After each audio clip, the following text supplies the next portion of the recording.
और अब खबरों में आगे बढ़ेंगे। मैहर से बड़ी खबर है, जहां जन सुनवाई में पहुंचे सिंघाड़ा किसान। बताते चले कि दंडवत होकर जन सुनवाई में पहुंचे किसान। रामनगर इलाके के सिंघाड़ा किसान पहुंचे नुकसान का मुआवजा नहीं मिलने से परेशान। जन सुनवाई में अधिकारियों के सामने रखी बात, सर्वे के बावजूद नहीं मिली सहायता राशि। तो बड़ी खबर, मैहर में कलेक्टर की जन सुनवाई में रामनगर इलाके के सैकड़ों सिंघाड़ा किसान दंडवत प्रणाम करते हुए पहुंचे। किसानों के दंडवत प्रदर्शन को देख जन सुनवाई में हड़कंप मच गया। किसानों ने अधिकारियों के सामने अपनी समस्या को रखा। उनके मुताबिक बरसात की वजह से उनकी फसल खराब हो गई थी। प्रशासन ने सर्वे किया, लेकिन 1 साल बीत गया, अभी तक उन्हें सहायता राशि नहीं मिली है। इसलिए वो जमीन पर लेटकर ऊपर बैठे अधिकारियों को दंडवत प्रणाम कर रहे हैं, ताकि उनकी बात सुनी जा सके। हालांकि अधिकारियों की तरफ से एक बार फिर उन्हें सिर्फ आश्वासन ही मिला है।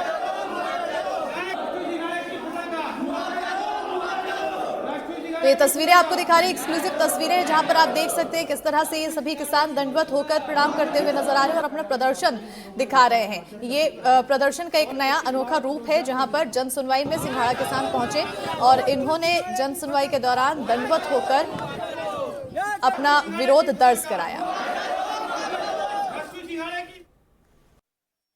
तो शासन प्रशासन से मांग इतना ही करते हैं कि आज से 9-10 माह पूर्व प्राकृतिक आपदा के चलते बाढ़ आई और बाढ़ के साथ साथ सिंघाड़े की फसल पे रोग लग गया, जिसके चलते चलाते हमारे संपूर्ण सिंघाड़ा समाज की सिंघाड़े की जो फसल है वो पूरी तरह से नष्ट हो गई। जिसकी प्रारंभिक सूचना हम लोगों ने 27 जुलाई 2024 को अनुभागीय अधिकारी रामनगर को अपन ज्ञापन के माध्यम से अवगत कराया। साथ ही इसके बाद हम लोगों ने 27 जुलाई 2024 को कलेक्टर साहब को भी ज्ञापन दिया और इसके बाद हम लोगों ने जन सुनवाई में 31/12/2024 को ज्ञापन दे चुकी। यहाँ तक कि हमने प्रभारी मंत्री श्री राधा सिंह जी को भी ज्ञापन के माध्यम से अवगत कराया।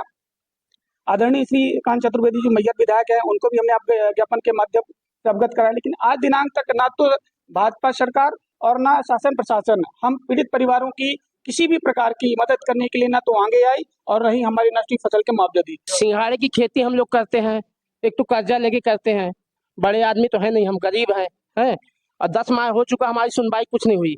हमने 3-4 जगह गया, कलेक्ट्रेट भी आए, लेकिन कोई हमको यहाँ से राहत नहीं मिली। फिर भी सिंघाड़े की खेती आने का समय हो चुका, हम कर्जा से अभी डूबे हुए हैं। हम लोग बहुत परेशान है, बच्चे हमारे छोटे छोटे, बताइए कहाँ जाएं। और ये जो गांव के होते हैं बड़े लोग होते हैं, तालाब नहीं देते, तालाब देते हैं कर्जा से लिए, और इसके अलावा खेती नहीं होती तो हम लोग कहाँ जाए, मर जाए। बताइए, हमको जो है न्याय किया जाए हमारे साथ। सिंघाड़े की फसलों में मैहर जिले के अंतर्गत नुकसान फसलों का हुआ था। इस संदर्भ में जब इन्होंने आवेदन वगैरह प्रस्तुत किया था तो हम लोगों ने इसका आवेदन पहले उसमें और फिर ज्ञापन इनके कुछ प्रतिनिधिगणों ने आकर दिया था, उसको भी लिया था और उसको शासन को भेजा था। फिर उसका सर्वेक्षण करके हम लोगों ने शासन के लिए उसका प्रस्ताव भेजा था।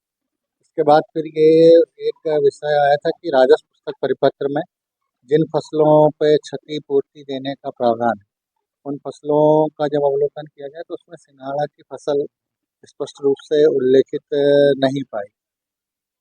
और इसी पर ज्यादा जानकारी के साथ मैहर संवाददाता धर्मेंद्र वर्मा फोन लाइन पर जुड़ चुके हैं। धर्मेंद्र, आखिर फिलहाल इस प्रदर्शन को लेकर क्या कुछ जानकारी, क्या अभी भी दंडवत प्रणाम करने का सिलसिला बरकरार, कुछ आश्वासन?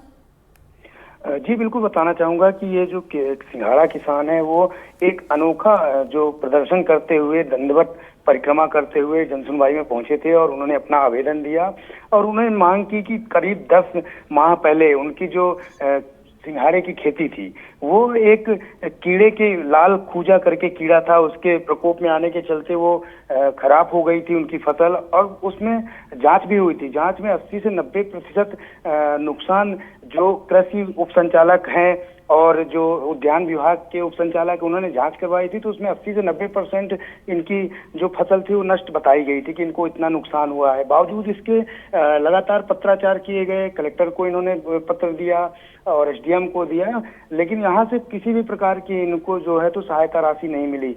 किसानों ने, कलेक्टर ने भी पत्र लिखा था और वो एक हवाला दे रहे हैं कि राजस्व पुस्तक जो परिपत्र है उनमें जिन फसलों की क्षतिपूर्ति देने का प्रावधान है उनमें सिंघाड़े की फसल शामिल नहीं है।